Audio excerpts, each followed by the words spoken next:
Dreads ain't finna fix that. Acting like life just go bend over and give you all the answers to attractiveness, happiness, prosperity, all that shit. Just because you got dreads. Right. Bro, it's not gonna work like that. Yeah. Of course it's a cool little... And people do that with so many things in life.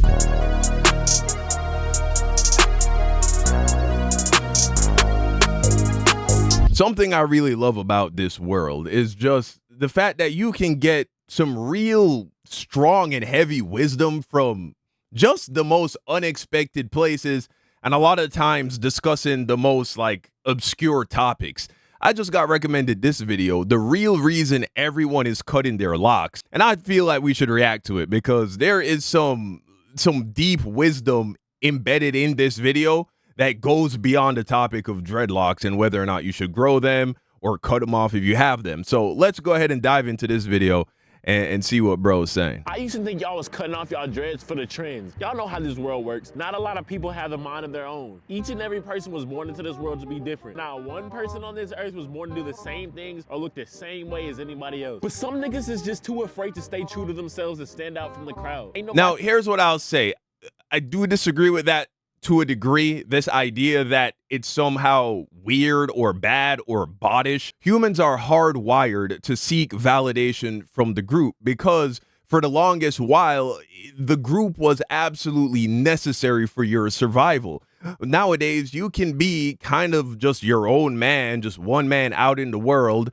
And if you get a good job and you can teach yourself a skill through YouTube and be your own boss, or you can kind of just be a loner and still have everything you need in this life, and it doesn't really matter what people think about you or as long as you're, normal. You're not committing crimes or doing anything heinous. Yeah, if that guy doesn't like you or those people don't find you popular or they don't think you fit in, it really doesn't matter. You can still live a successful and fulfilled life. It wasn't always like that. That's only possible because of things like the internet and modern technology. It used to be that if you were an outcast, that was the worst possible thing that could happen to you. If you didn't go along with the crowd and you were banished from your society, that was the equivalent of a death sentence. And so we're hardwired to go with the crowd. We're hardwired to go along with people, but that doesn't make it always right. Right? Following the crowd isn't always the right thing to do. So let's continue. They curating their own way because they too afraid of looking at a place. That's why you see everybody trying to look the same way, talk the same way, act the same way, like the same things. We all know that one person that is just known for their hair, they long hair. It's the very first thing everybody notices about them. They've been growing it since they were a little jit. There is literally no evidence of them not having hair. These niggas not known for anything else. No talents, no money, no food, just hair. They just known for their hair. These niggas will literally dominate the ranks of every social standing just off having long hair. Then pull up one day with this Russell Westbrook shit, leaving everybody in disbelief. And then 2 weeks later, everybody else just magically all of a sudden just wants to cut all their hair, just wants to cut their shit off, just like him. When niggas be so quick to deny. That is also true, though. That is also true if a guy like, Ja Morant cut off his hair. A lot of people gonna be cutting off their hair. I'll keep it a stack. When I cut my dreads off, a lot of people reached out to me and told me that, hey, I cut my dreads off too, because I saw you cut your dreads off. Now, my reason was a little bit deeper than just aesthetics. At the time, I did it for religious reasons, and the people that were influenced to do that as well were also being influenced by the Bible. The Bible says it's a shame for a man to have long hair. Now, nowadays, I believe that was just a result of the culture at the time in that place. We can find all kinds of examples of why that's not objectively true. Whether you want to look at Vikings, Native American warriors, the way how gods are always depicted, this idea that nature says that long men or men having long hair is somehow feminine or effeminate just isn't consistent with all the cultures throughout the world. Nobody could look at the fucking brutal, absolutely savage Native American warriors if you go and study their history or even watch that new Netflix show about the Mormons and how the Native Americans were fucking these niggas up, bro. These dudes were fucking killers, bro. And taking women and just, what I'm saying, doing what they want with them. These were by no means pussies or effeminates, and they all sport very long hair. Also, going back to my personal roots, Jamaica, Rastas Rastas are some of the most masculine men you will ever meet. They all have long hair, long dreadlocks. It's just this is a result of the culture of that time, and we see plenty of things like that in these various scriptures. That's why we see verses, condoning and even looking at things like slavery as a good thing. These books were written and they were influenced by the cultures of their time. Doesn't mean there isn't a lot of wisdom and truth in them. Nonetheless, that was my mindset at the time. I cut my hair off, and so a lot of people did the same thing. Now the fact that they cut their hair off just because of another nigga. The niggas be saying shit like, well, see, I just needed to restart. I'm just trying to restart with a whole new life. Bro, shut the fuck up. Just because you went to Bible study one time and cut your hair off does not mean you started a new chapter in life. Yeah, he knows about that verse. Someone's probably told him that verse. It's a shame for a man to have long hair. You still goon every day without washing your hands. You still asking niggas to FaceTime on your story. You still sit around all day eating goldfish or some shit. You not starting a new journey, nigga. You cut your hair off because of another man. You are a trend rider. I thought these new people cutting their locks were straight trend riders. But as of today, I finally understand it. I finally understand why everybody's just cutting off their locks, bro. I can finally see why every single one of you former dreadheads all right, let's hear it. Trait to represent a whole other community. I swear, when people fantasize about getting dreads, the only thing that they have in their minds is the rewards, the straight benefits that you getting from having locks. Niggas be looking like Shane Battier by the face, struggling through life. They think they sob story just go flip around in an instant when they get locked. Like life is just gonna be a walk in the ballpark or some shit. All because they got dreads. Having dreads ain't gonna change the fact that you ain't had a oil change in over a year. That your girl left you. Ain't dreads ain't finna fix that. Acting like life just go bend over and give you all the answers to attractiveness, happiness, prosperity, all that shit. Just because you got dreads. Right. Bro, it's not gonna work like that. Yeah. Of course it's a cool and people do that with so many things in life. They look at a person who has something that they want, and they're looking at the effects. They're not seeing the causes. Their career, their success, the way they dress, all these things are shadows, are outpourings of a more internal state. It's an expression of their internal state, their internal beliefs about themselves. That are now being reflected in these things, and people look at those things and think that's how they get the results, but in reality what they need is the same internal state as that other successful person. And what is that internal state?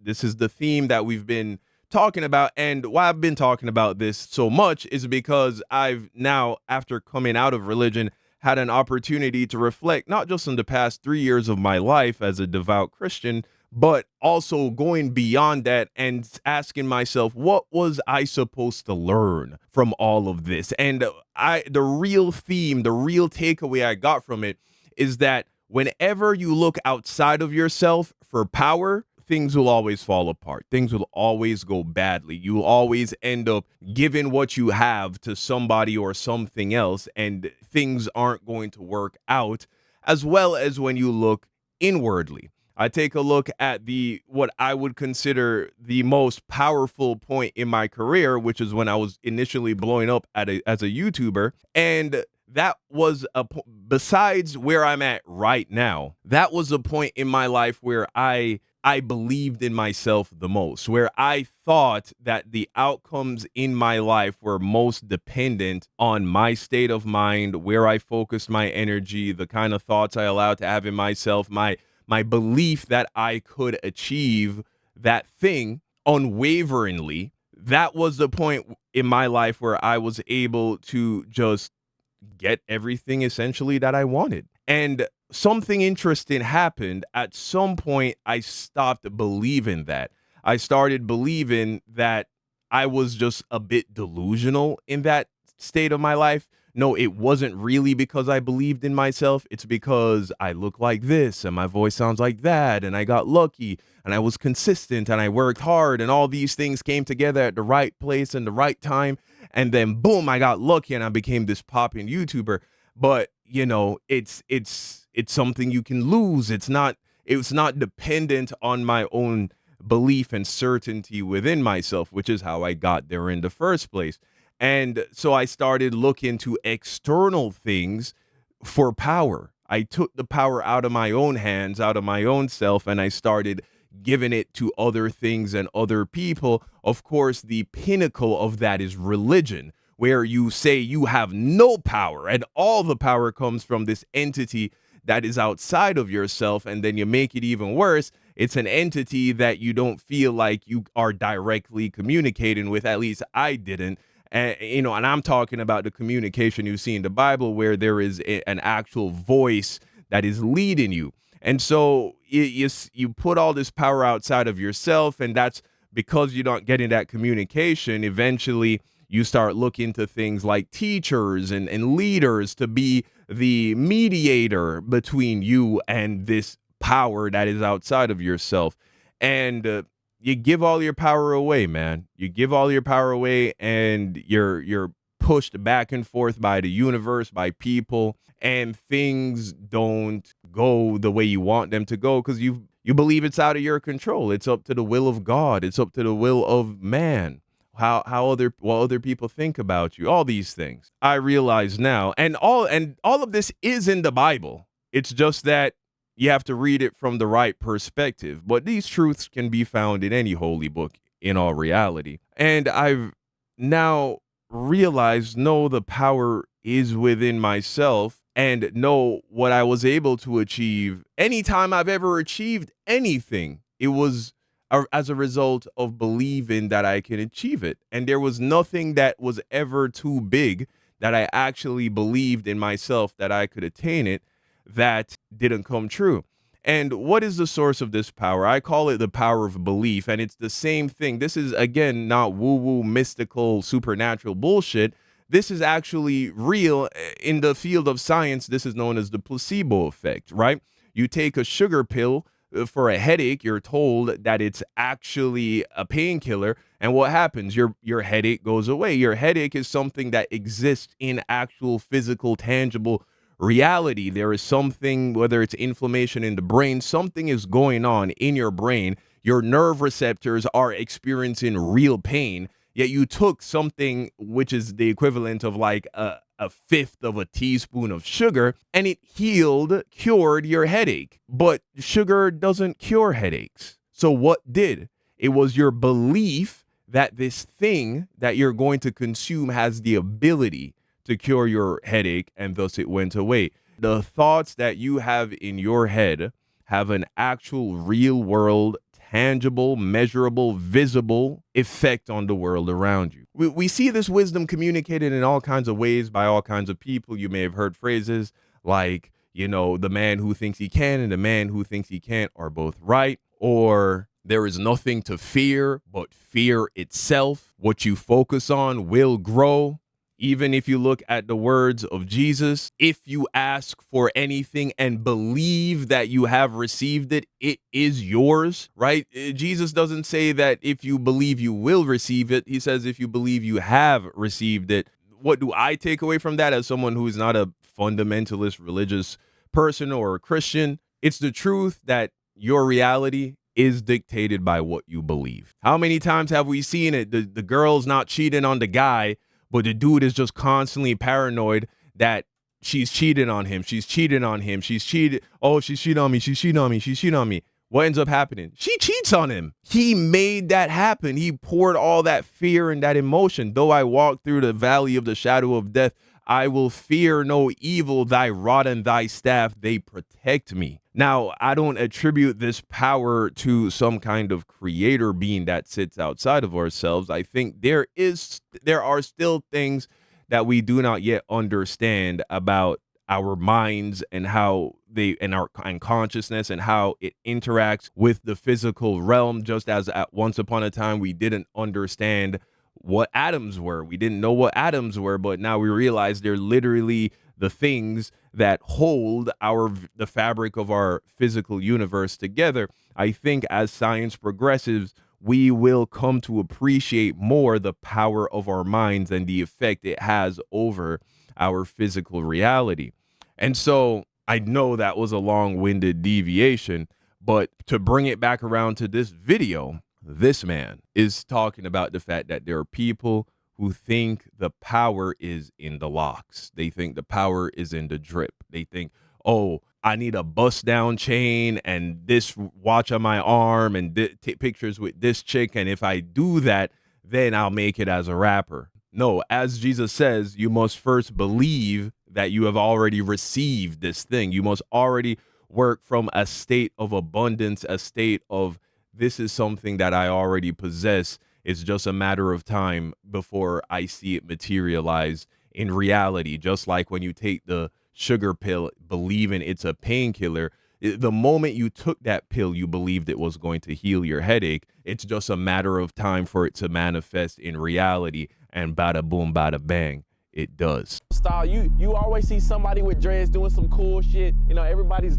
always gravitating towards them. Everybody's always attracted, bro. These niggas is just the coolest niggas of all time, bro. Who wouldn't want to seem cool? When it comes to anything in this world, especially the visually appealing things, bro, you gotta read the fine print. You gotta really see what you getting yourself into. Because, bro, there's always gonna be a negative side to everything. No, the grass is never greener on the other side. Let's be real for a moment. The only reason why you think dreads are a cheat code is because you are chopped. You look like shit, that's all. Dreads are not a cheat code. You just look like shit, and that's fine. You just need to know, for me, that having locks is not all that. You just need to understand that right now. Everybody wants to know the reasons of why people are cutting off their lock all of a sudden, and I'm gonna be the one to enlighten you. I don't know what it is about these non-black people always thinking that every black person. That's the thing. See, look at anything in life, guys. Look at anything in life. Nothing actually matters, bro. Let's take a look at YouTubers, the YouTube landscape, for instance. You got YouTubers who are big as fuck.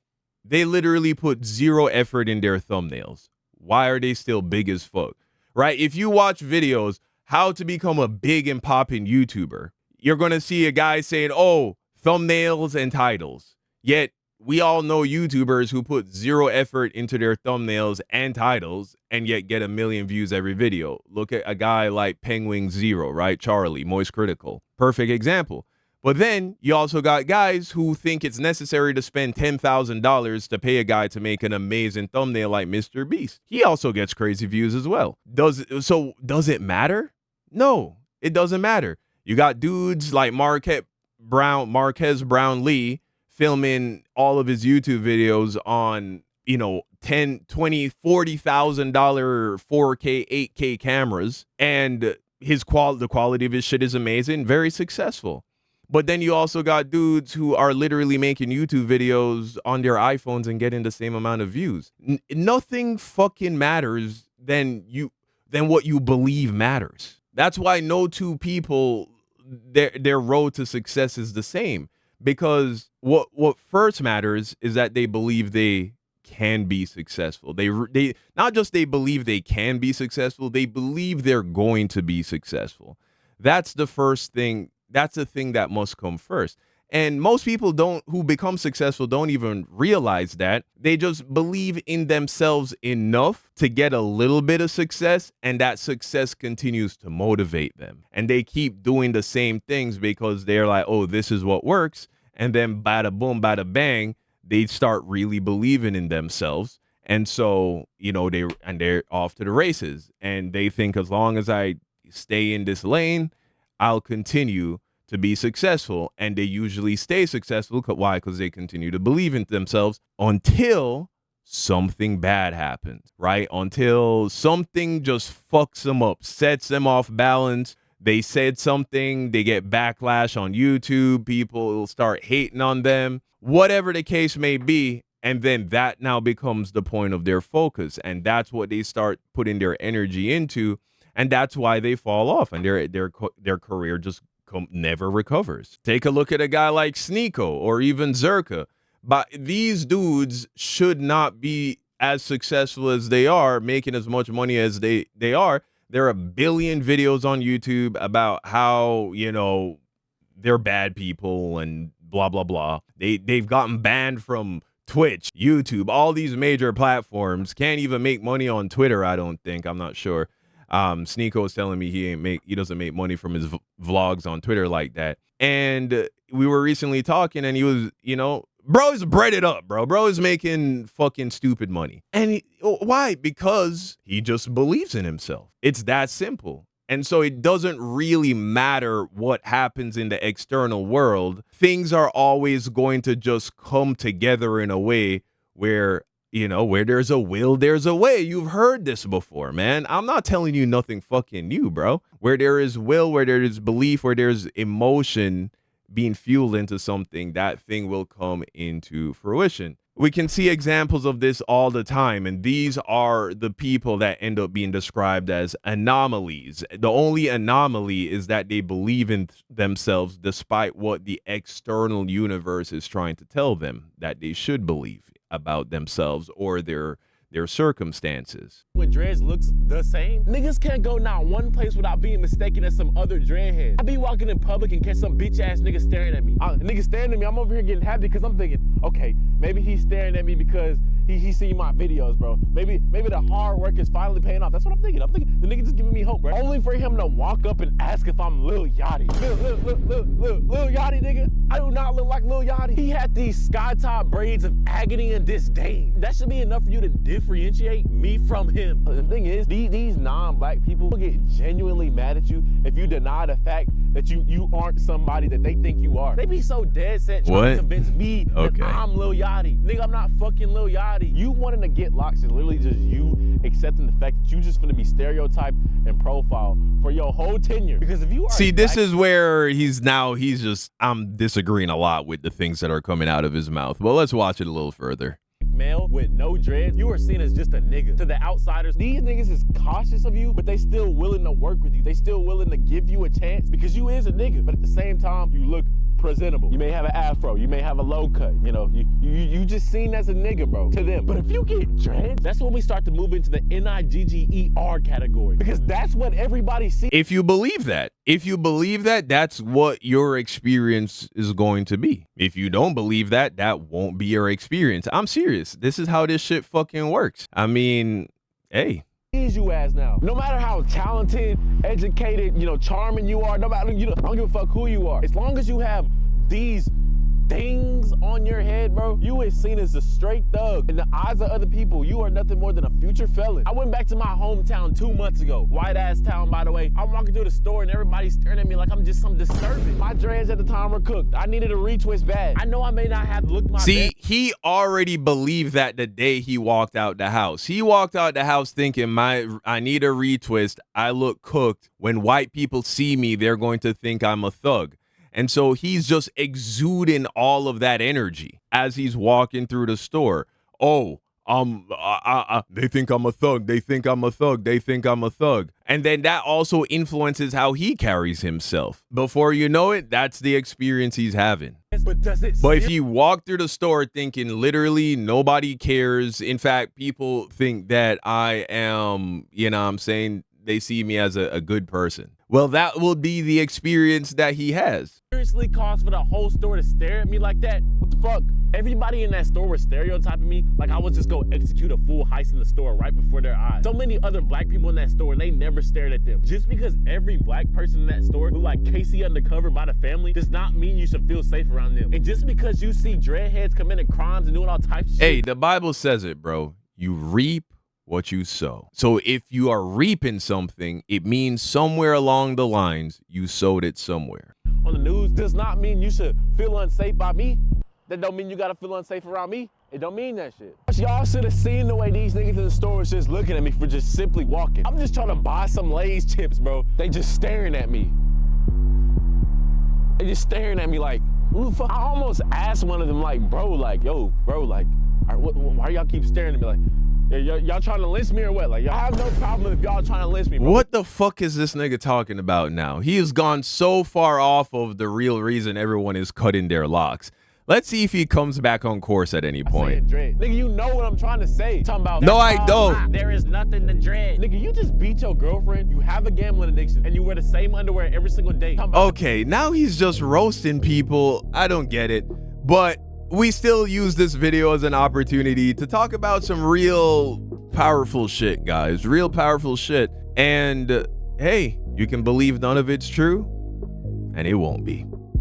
But that's all I got for you guys today. Thank you for listening, and until next time, peace out.